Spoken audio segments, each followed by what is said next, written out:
podcast. I am thrilled to be here tonight with ladies winner of the Glen Coe Skyline 2019 and Merrell athlete. It's Georgia Tindley. Hey Georgia, how you doing? Hi, how you doing? Yeah, I'm good, thanks. So what have you been up to today on this beautiful sunny day? I'm surprised actually that you've made it in here to talk to us. Yeah, it's been a really nice day up here as well. I went for a little bike ride and I cycled out to a river, and I went for a swim in the river and I cycled back again. So it's been a really nice day. Lovely. And you're based in Edinburgh, is that right?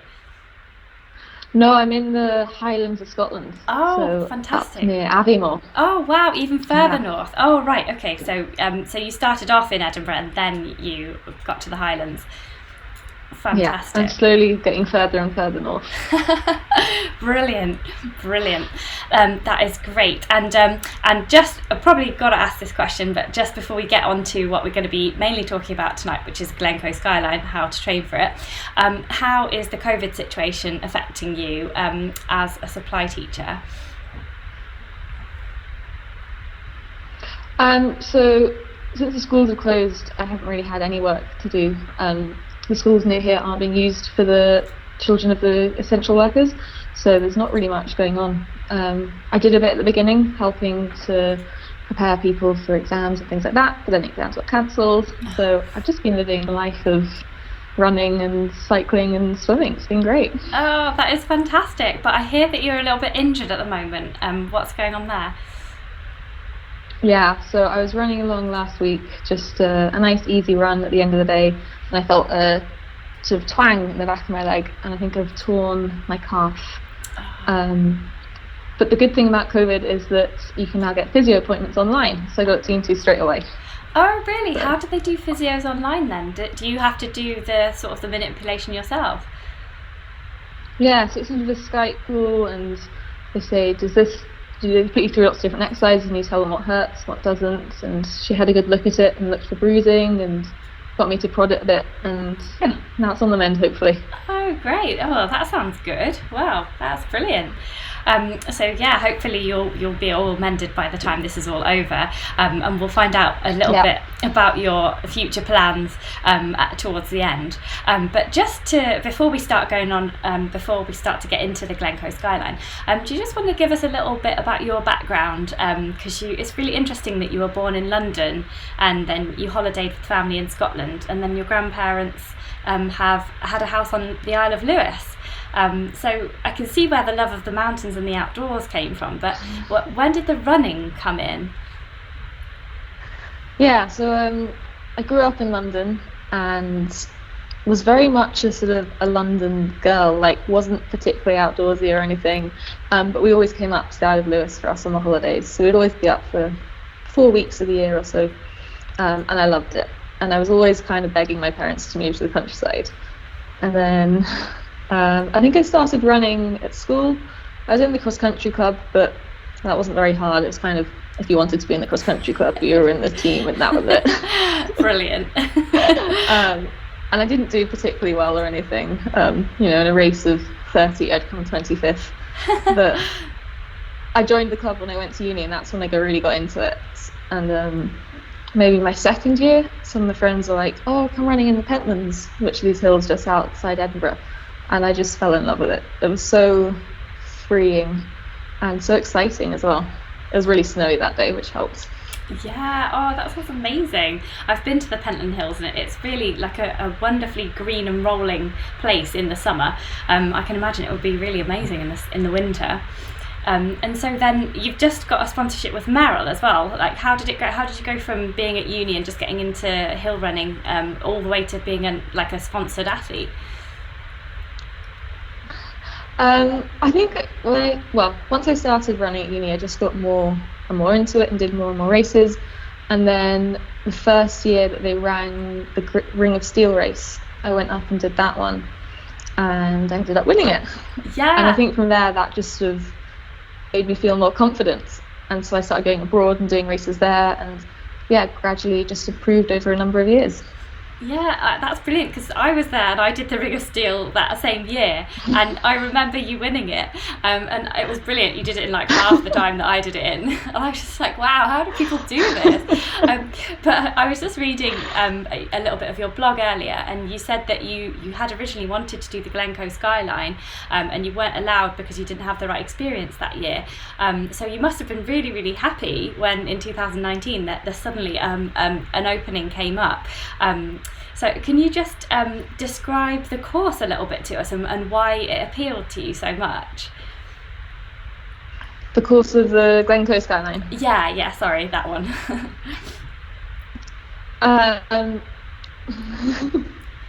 So the course is great. It goes, you just sort of loop around all the way around Glen Coe, and but you're starting in Kinloch Leven, and that means there's a lot of variety in the trails that it goes over. So you go along the west a bit, which is quite nice, smooth, gentle running. But then you're also going along the Annahegath and up Curved Bridge. So there's huge contrast in it. But mainly it's just really hard. It is a really hard course, and that's probably what appealed to me. I like a good challenge. Yeah, and there's 2 scrambles, isn't there, on that course as well? Can you just describe them a little bit? Because the first one's quite different to the second one, isn't it? Yeah, so the first one, you go up Curved Bridge, and it's quite early on in the race. So there's still quite a lot of people around. Not that you get in each other way, but it's kind of just reassuring that there's people there. And it's straight up, so you're just climbing up the whole way, and it's really, really steep. And when I did it, it was really, really foggy as well, so you couldn't really see where you were going, which made it, I think it was a good thing. You couldn't look down, even if you tried. Yeah, I think I've got an image here of you doing that part of the route, the Curved Ridge Scramble, which is the first one. So I'm just popping up an image here on the screen of Georgia sort of looking up at this kind of sheer rock almost.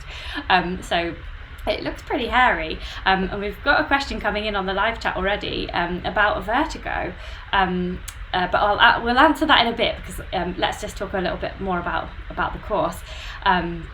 So yeah, you go up Curved Ridge, and then you're along there, and there's nice easy paths along there. And then there's another huge ascent, isn't there, up Annahegath, which is just you go all the way to the valley floor and then up again.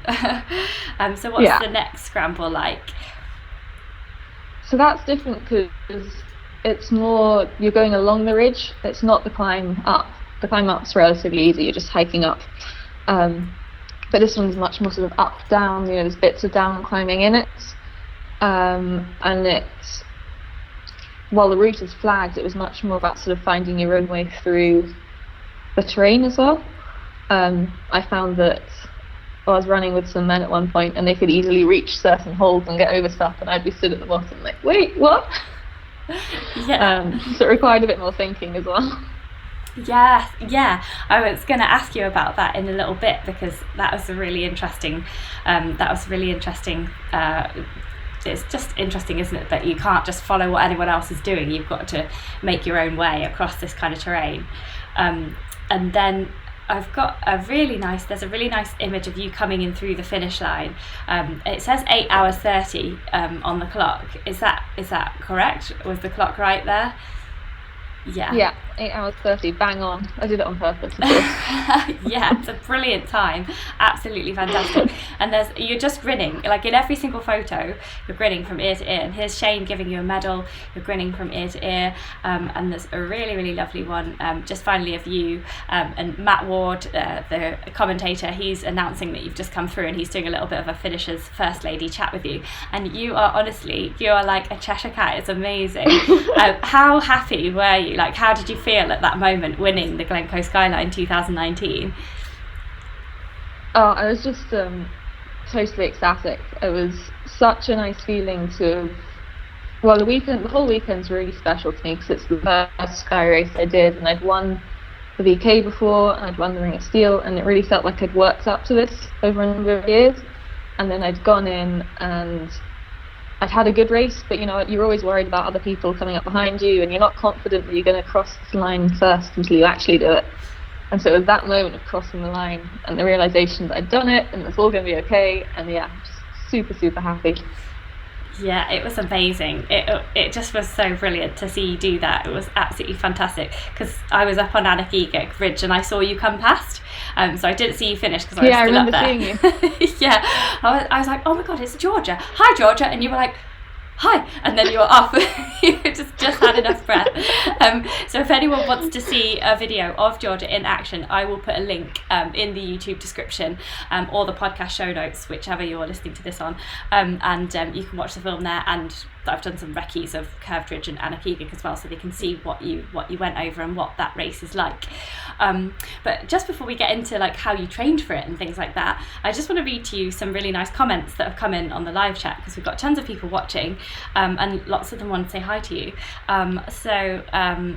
Conrad says hello from sunny Michigan. He is over in the United States, and he says nice to see you, Georgia. Ruth Howie's here as well. We've got Mario Tonna, Phil Haddock as well. Nigel Barnett says hello. Guy Greytrex says Georgia is amazing. Number one fan there. That's fantastic. And Ruth Howie said she was one of the spotters looking for the First Lady at Glen Coe Skyline, and she couldn't believe the speed that you were flying down the pipe track. She said you were just awesome to watch. And and everyone says that they like how you were smiling in all your photos. And John Nyston is here as well. He says evening to us both and enjoying the chat so far. So that is fantastic. Thank you for watching, everybody, and thank you for joining us, Georgia. Now we're on to the training questions. So could you just give us a kind of a little, like a nutshell overview of how you trained for it? I know it was like a last minute thing, but you must have been fit, mustn't you? So what's your kind of typical weekly mileage and ascent, and you know, how much hills and rough terrain do you put in there? So if I'm building up to a race, the weeks before the race will be about 90 kilometers. So not massive compared to what some runners do, but that's with over 3,000 meters of climb as well. So that kind of takes it out to a bit. Yeah, 3,000 meters of climb is a lot. Well, it's easy enough to do here. Actually, it's probably more difficult to not have that climb when you're runs around here, because you go out the door and everything's just up and down, up and down. And you need that, don't you? Because and most of that, the Glen Coe Skyline is like 4,750 meters of ascent just in the 52 kilometers of the race. So you just need that, don't you? Yeah, and it's something that there are ways around it, but the best way to train for climbing is to just go out and do it.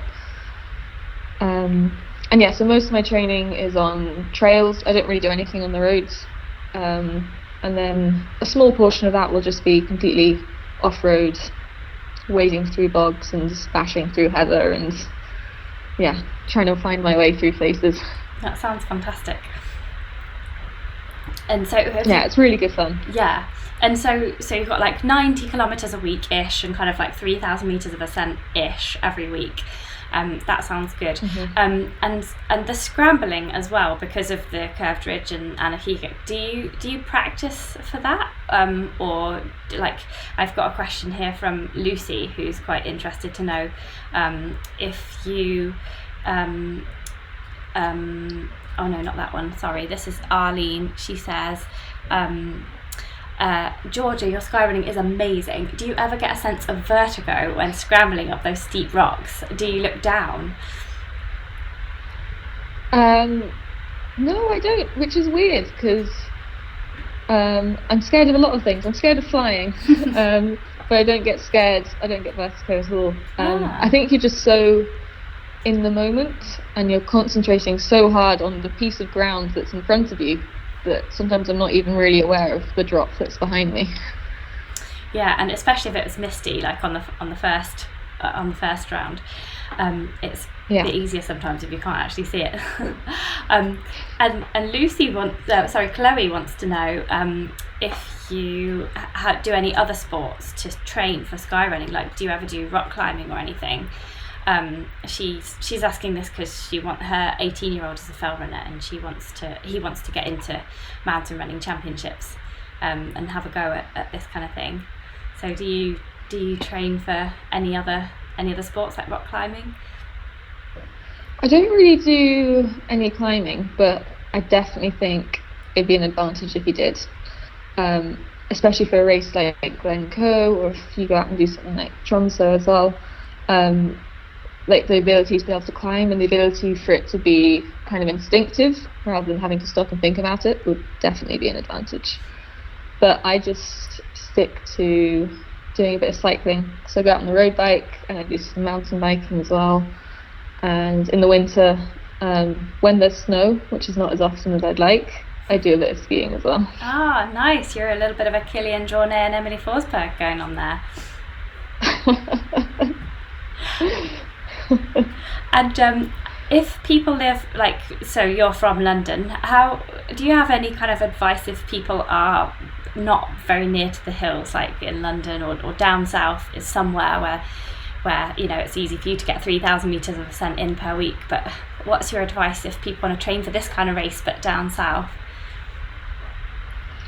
So it is difficult, but I've done it in the past, and lots of runners have had really successful races off training in London and other cities. I think you need to take the opportunities to train on difficult terrain where you can. So maybe there's a park that's got a bit of rough grass, even just running through that will give you a bit of an advantage over running on the roads all the time.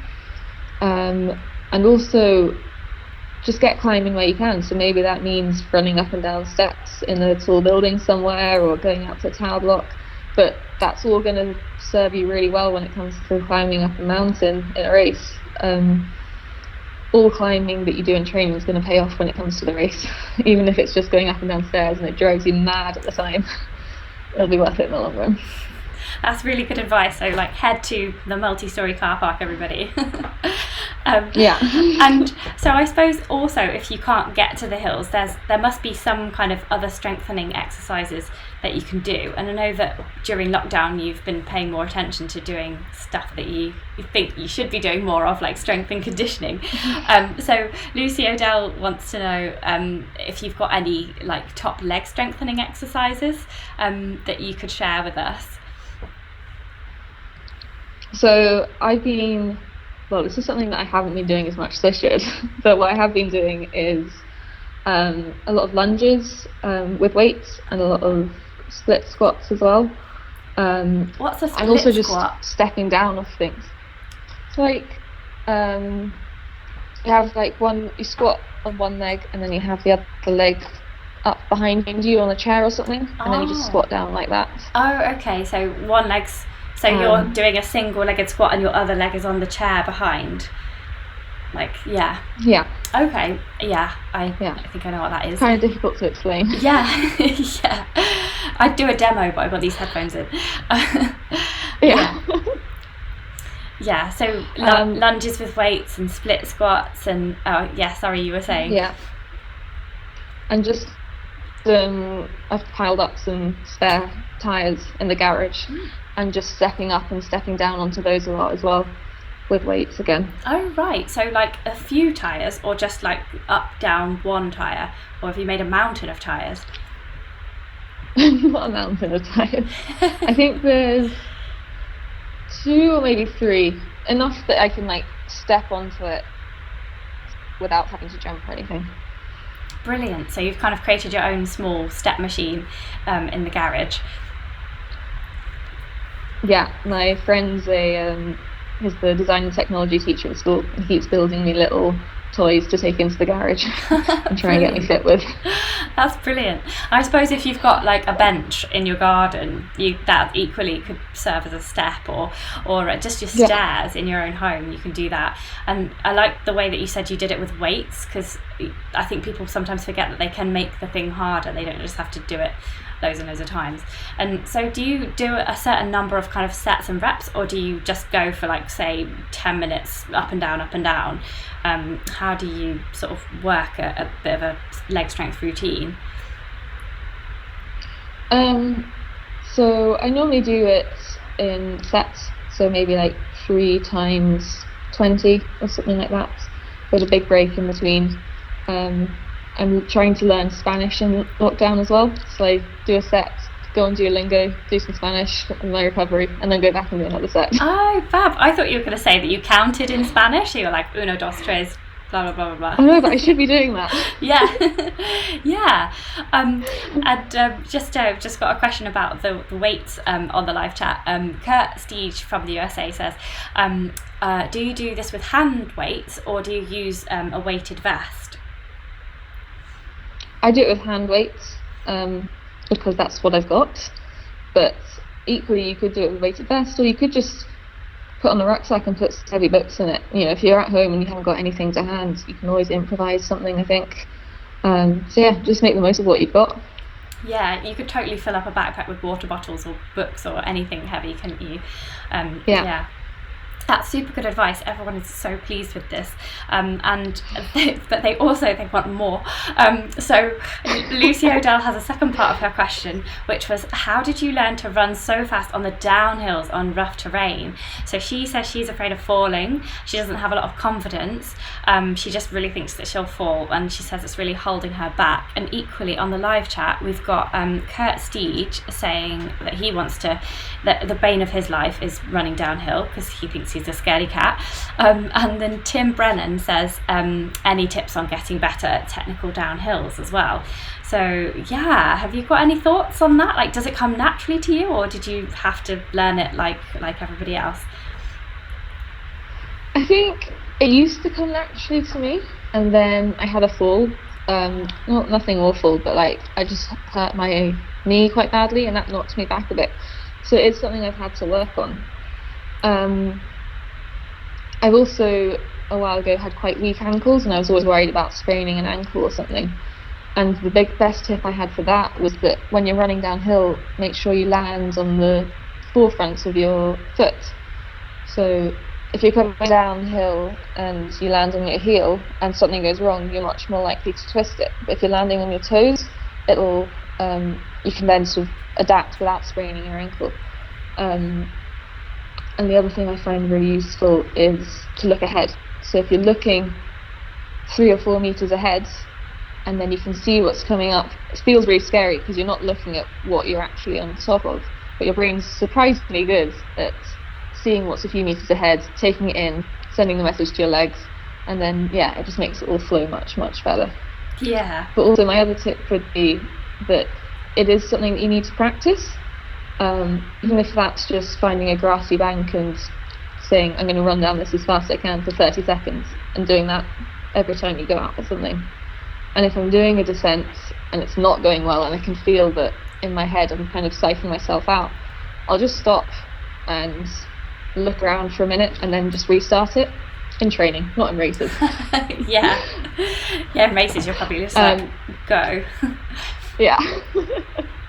But yeah, if you do it in training and you just think this isn't going well, I don't know what I'm doing, before you get flustered and start overthinking it, just stop, look at the view and reset. That is a really good tip as well. And some people, like fell runners and people like that, they often say you have to turn the brain off. And then I spoke to somebody else, Holly Page or someone like that, who said, no, you absolutely have to concentrate a lot.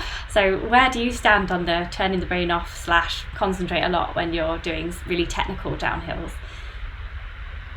I think I used to be the turning the brain off camp, and then I hurt my knee and I sprained my ankles, and I'm like, no, you really do need to think about this. You need to think about it a lot. I think the mental exhaustion after a descent is often as much as the physical exhaustion. Yeah, and so do you have a preference? Do you like going up more or down more? Like, is one harder for you than the other? Definitely prefer going up. Yeah, I love going uphill. That's definitely my favourite. Awesome. That's amazing. So do you tend to overtake people on the way up then, rather than the way down? Yeah, so it's normally overtaking people on the way up and then trying to cling on and not lose too many faces on the way down. Yeah, it's hard, isn't it? You've put all that effort in going up, and then someone can just, it doesn't take as much effort physically necessarily to run down. It's like, yeah. And they always make it look so easy when they come flying past you, and you're like, why can't I do that? Yeah. Yeah, well, hopefully everybody will be a little bit faster now thanks to your amazing advice, and that's been super useful. And we do have a request about your gear. So Guy Greater-X would like you to talk him through your shoe collection, or just recommend your favourite shoe. Because he didn't actually know that Merrell did trail running shoes. So now that you're sponsored by Merrell, let's use this wonderful opportunity as a great plug for their shoes. So yeah, tell us a little bit about your Merrell shoes. So I've actually got a couple of them with me. This one is my favourite shoe. It's the Skyfire shoe, and this is the one that they've designed specifically for skyrunning. So it's got a really good grip on the bottom. I think they've called it Quantum Grip. Oh, Quantum Grip. Yeah, I know, it sounds pretty cool, doesn't it? Yeah, I'm just trying to... And yeah, it's got really deep lugs, which is really good for mud and grass, but then also grips really well on the rocks as well. Yeah, I'm just trying to find an image of it online so that we can get a real close-up of that one. There's a nice one of someone holding it with, you can see the grips in it. The Skyfire one, there we go. So how long have you been wearing these shoes for then? I've been wearing these since last October. Yeah. That's when I got my first pair, yeah. And yeah, I really like them. Yeah. They're quite lightweight as well, and the material on the top's super breathable, so you don't get too hot, which is nice. Not really a problem in Scotland, but...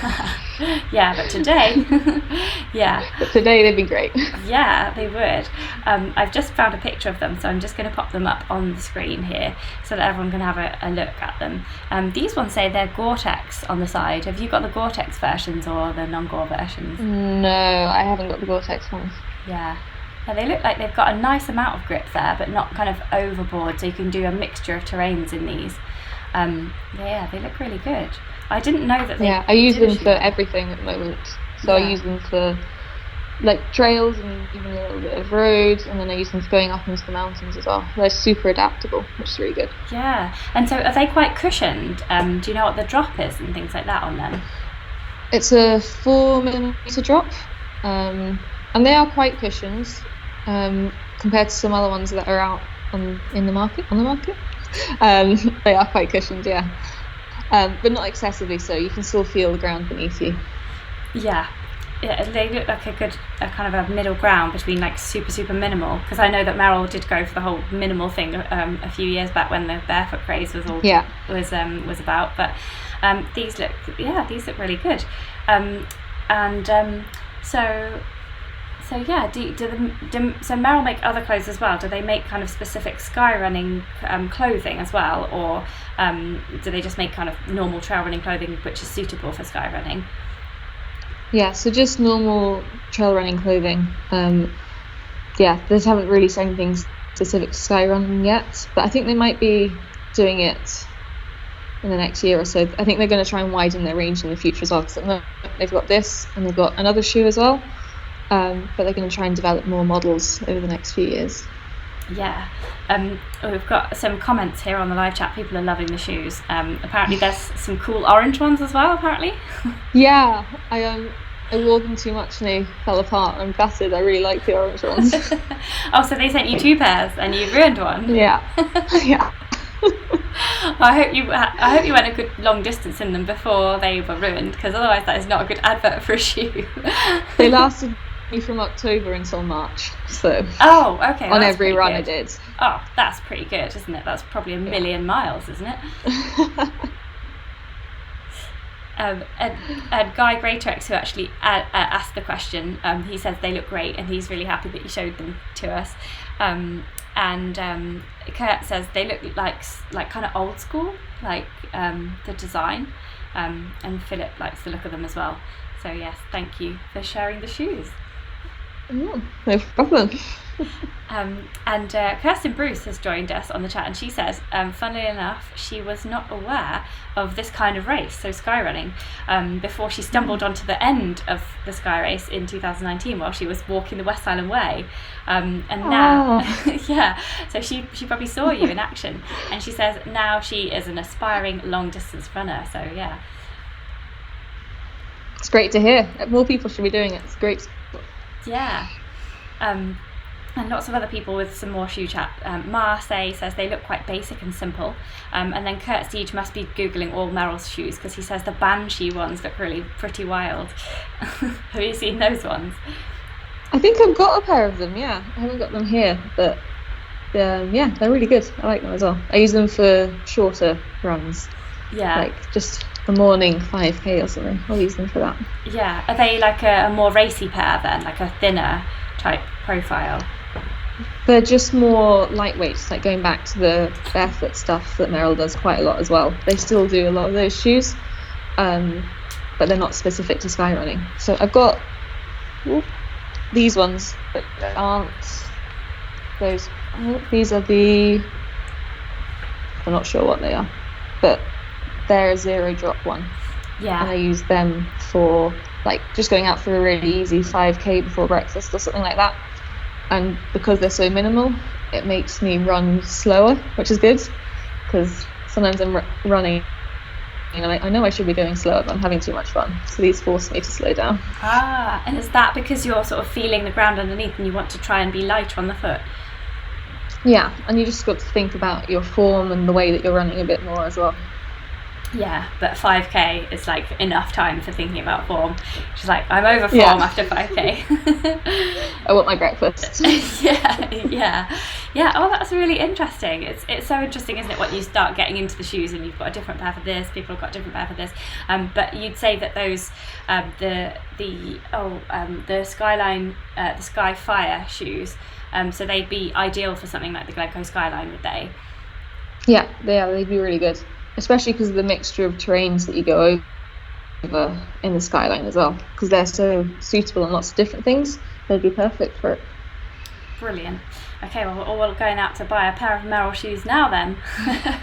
Well done, Merrell, for signing Georgia. So now I just want to talk a little bit about the race itself for the next part of the chat. So obviously you weren't planning to necessarily do the race, and last minute you got up at 5 a.m, drove there was a space on the race. Do you get start line nerves, and did you that day? How do you deal with those? I didn't really that day, I think, because it was so last minute, and I'd raced 6 days beforehand in Italy, so it'd all been such a whirlwind getting there. I didn't really have any time to get nervous, which was great. Yeah. I think if I do get nervous, I get nervous the days and the week before a race, and by the time I've got to the start line, I've normally, well, what happens. I'm tired of worrying about it by that point. Yeah, so you don't have do a Ricky Lightfoot, like he has a glass of red wine the night before just to ease the nerves. I have had some of my best races off a pint the night before, so maybe that's my version. Yeah, well, I think there are a lot of B vitamins and sugar in beer, isn't there? Yeah. Have you got any tips apart from the whole drinking wine thing? Have you got any kind of advice or tips for anybody, like if people are nervous and they're watching and they are about to do Glen Coe Skyline and they're a bit nervous, what would you say to them? I think you just need to think about why you're doing it, and hopefully the answer will be because you think you're going to enjoy it, and you just got to think about all the fun things that you're going to do and the huge sense of achievement that you're going to have when you finish as well. That's definitely something that I think about when I'm going around as well. Just think like, how good is it going to feel when you cross the finish line and it's over? Yeah. Well, you were smiling all the way around, so you were having a great time. And then I want to talk a little bit about pacing, because I read your race report, and you said that over Anakigak and the climb to Anakigak, you started to kind of get a bit tired and you're a bit worried about that. How do you pace such a race of such variety in a way? Because you said it was hard to not go off with the fast people at the beginning, and yeah, how do you deal with that? I think you've got to play to your strengths. So I knew that I was better at climbing than I was at descending. So anytime we got to a climb, I would just push harder in that. And anytime we were descending, I just held back a bit and thought, I don't want to trash my legs running as fast as I can down this downhill when my fast as I can isn't even that fast compared to some of the people I'm racing against. So you just got to play to your strengths and then just go off how you feel as well. The first hour or two, just go off at pace and think, can I maintain this for another 8-9 hours? And if you think, yes, I can, then you're probably going too easy. If you think, oh, I hope I can, then you're probably about right. I love the way you assume everyone's going to do like 8-9 hours. I'd be like, yeah, 12 hours, yeah. Maybe 16. And you mentioned a little bit about like putting some gels in to keep on the pace. What do you eat on this type of thing, like on sky races, and when do you eat it as well? So the shorter sky races, I've always just used gels. I use Talk gels, which are my favourite. I've tried a lot of different ones. They're my favourite, probably because I've got a sweet tooth, and they're all like lemon drizzle cake, cherry bakewell. It's delicious. Yeah, it's like a cake liquidized, isn't it? I've had those ones. Didn't they do a beer one as well, Talk? They did do a beer one as well, yeah. Yeah, it was like a shandy flavoured one. Yes, it was. It was like old ghost chips shandy or something, because I made Victoria Wilkinson test them with me. Yeah, she thought they were all grim. I think she's like a sausage, egg and chips person. She's like, give me a flapjack, Claire. This is nonsense. So I have a gel and I try and take one on every 45 minutes. And then for the longer races, until this year, I would always try and take on some real food as well. So I would take, when I went out to Tromsø last year, I made some marmalade sandwiches back in Edinburgh and then flew out with them in my rucksack and ate them halfway around. Like Paddington Bear, lovely. Like Paddington Bear, yeah. Under the hat, like. Yeah. Yeah. Like, it's time for marmalade sandwich. But this year I switched over to just using gels, and I did have an emergency sandwich with me, but I didn't need it. Was it marmalade? It was marmalade. Lovely. So do you make your own marmalade? Because I know that you've been foraging and baking in lockdown. Do you also make marmalade? Yeah, I make my own marmalade. It's a family tradition. It's my great aunt's recipe. And we all make our own batches of marmalade, and it is, in my opinion, the best marmalade there is. Oh wow! Do you ever do anything fun with it, like put whiskey in it, like a Scottish version? Oh, I haven't, but maybe I should experiment. Yeah. Oh, so you're presumably not allowed to reveal the secret recipe of your great, a million times great grandmother. It's top secret, I'm afraid. Top secret. Fair enough. So you mainly eat gels and then some real food, so marmalade sandwiches. That's brilliant. But presumably in all these races there is going to be difficult times. There's going to be tough patches, and there's going to be times when you are not smiling, although I don't think that happened on Glen Coe Skyline, judging from the photos. And it's just really hard. How do you keep going when you're really tired and everything just really hurts? I think often before a race I've done a lot of preparation, so I've thought about how painful it's going to be, so when that happens I'm not caught off guard. Like, I know that it's going to happen at some point in the race, and I think, like I said earlier, think about why you're doing it. So think about the fact that you enjoy it and you're lucky enough to be able to do it, which is helpful, and think about the relief you're going to feel when you get to the finish line as well. And the beer that you can drink as well, most and important. The beer, yeah. Because we do have a question from Paul Hamilton here, who says he must have been reading some blog that I haven't read yet, but he says apparently you have suggested that visualizing the pain helps you manage the pain. Can you explain a little bit more about what you mean by this? So I think that kind of goes to what I was saying about thinking before a race and the days before a race, thinking about how painful it is going to be. I often think back to a race that I've done before. So the Three Peaks a couple of years ago, or the World Champs last year, and I think about how awful I felt in that. And then you think about the fact that actually you pushed through it and you got a good result in the end. So this helps you to prepare for things like how hungry you're going to be, how tired you're going to be, how thirsty, if your legs start cramping. You're prepared for all of that. So when it does come along, it's not a shock, and then you're kind of used to it already because you've been thinking about it happening for a few days. So yeah, I think that helps a lot. That's really interesting, because I know that like athletes like like Courtney Dauwalter, and a lot of the American athletes, they talk about this pain cave, don't they? So it's interesting to me that you sort of visualize that pain cave before you even get to the race, to sort of pre-pain cave yourself. Pre-pain cave, yeah. Yeah, that's really interesting. Just like some extra pain. Yeah, I just want extra pain. I know. I think for me, I'd be like trying to think about all the reasons I would not want to be in pain during the race and all the things I could do to minimise the pain. Whereas you're like, no, full on, I'm going to experience some pain. Let's just bring it on. Let's visualise this. That's really good advice, I think. I haven't really heard anyone say that before. So that's fantastic. And I do need to read you some of this. The live chat is everyone's very excited by the beer.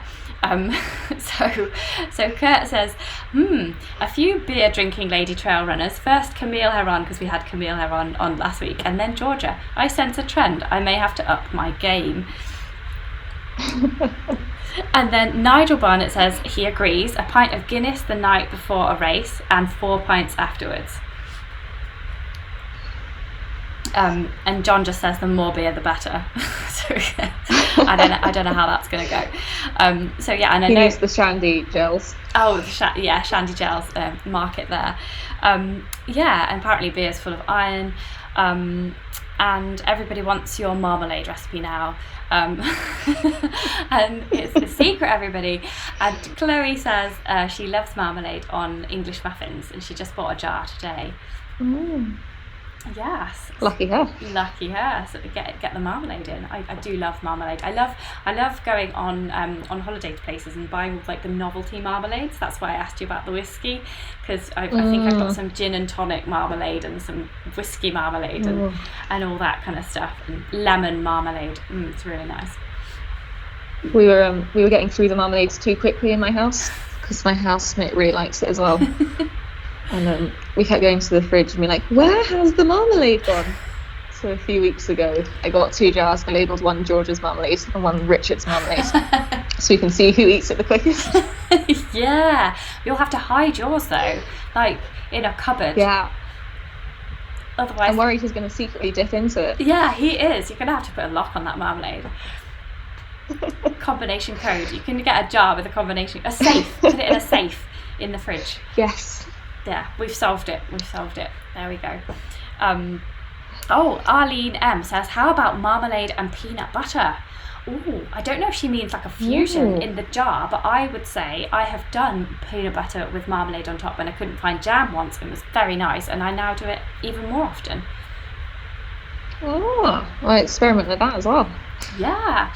And Kurt says, we don't need the recipe, we just need you to give her a jar for the competition every month. Well, maybe next time that I see you, that we can swap a jar. I can give you a jar of my mum's marmalade, and we can swap a jar, and we can have an assessment. It can be a taste test. Yeah, taste test. Fantastic. And we did have a question about because Guy Greatrex has just found out that you like books as well, so he wants to know your favourite book at the moment during lockdown, if you actually have one. I know it's really hard. I've been reading a lot of books at the moment.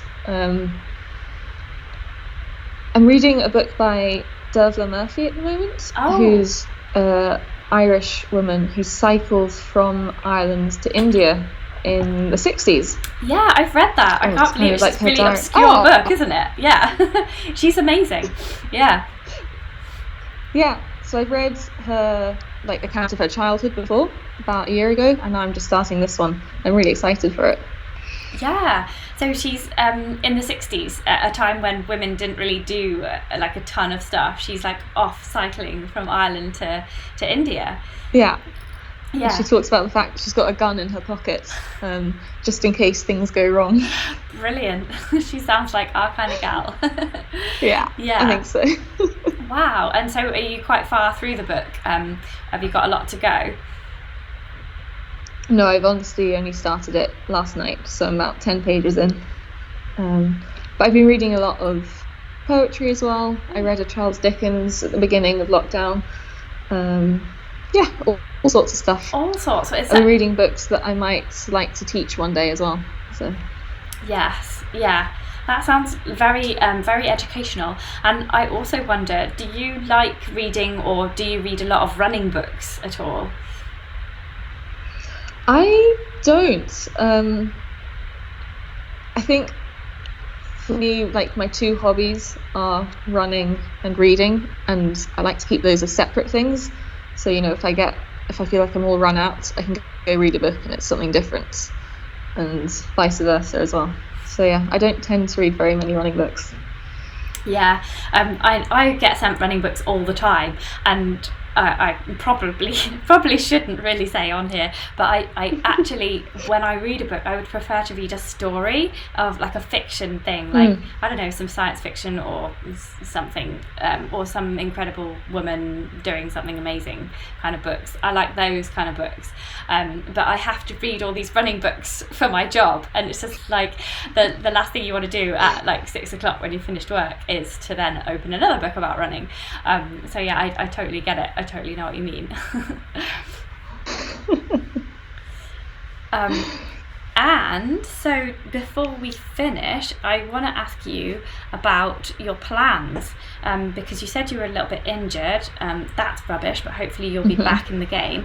Arlene M, she's on the live chat. She wants to know about what your plans are for next year as far as races go, and also let's cover any bucket list dream races that you've got as well. So next year I'll hopefully be doing the skyrunning World Series. That's what I'd planned to do this summer. So I had plans to do, I think, 7 different races, and next year I'll do the same. So I think I'll target the series and try and choose races that play to my strengths, and try and choose races in places I haven't been before as well, because I really like going to places and using running as an excuse to travel to places you wouldn't necessarily go to otherwise. Yeah, that's brilliant, isn't it? Bucket list races, I really wanted to do Trophy Chemo this summer, but that's only every 2 years, so that'll have to wait until 2022, I think. Oh really? Well, they won't do it they won't just postpone it till next year and then do 2 and 2. Yeah. Oh, I don't know, maybe. Yeah. I don't know. I guess there's just so many questions at the moment. No one really knows what's going on with anything. Yeah, I know, and the UTMB's just been cancelled, hasn't it? It's such a shame, yeah. Yeah, but so many people, you just think, wow, I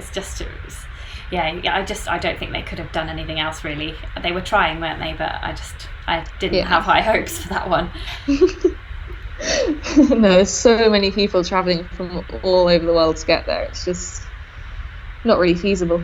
Yeah, is the UTMB the kind of race that you'd want to do one day, or do you prefer the skyrunning sort of marathon type of distances?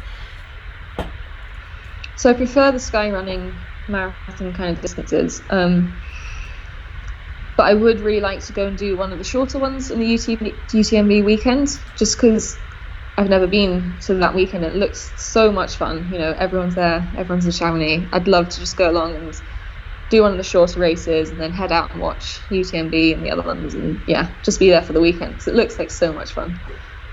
Yeah, it is an awesome weekend. It is really fun. Like, even if you're not racing, if you spend some time watching everyone from the really long races coming in over the line, and there's this little bit at the end of the funnel where their children can meet them, and then they're like running over the line like crying, and their children are like, come on daddy, come on mummy, and they've got a kid on their shoulder and one dragging them by the running pole.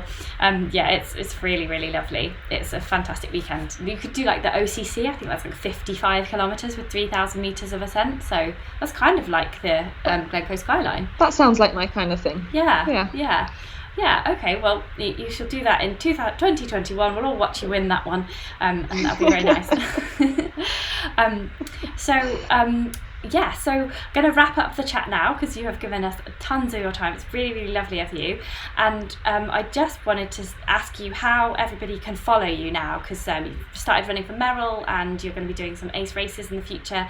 How can people follow you, like social media, blog, that kind of thing? Yeah, so I've got a blog, which is just georgiatindley.com, and then I'm on Instagram as well. And yeah, I put up my runs and I put up the books I read as well. So if you're interested in that, you can look at that. But you don't put up the Marmalade recipe. But the recipe is top secret. Yes, and so it should be, and it will remain. But there's plenty of time to train for 2021 now, at least, and hopefully you won't be injured by then as well. It would be absolutely fabulous. And so that's your blog, and then on social media, do you have one that you prefer, or do you do everything on social media?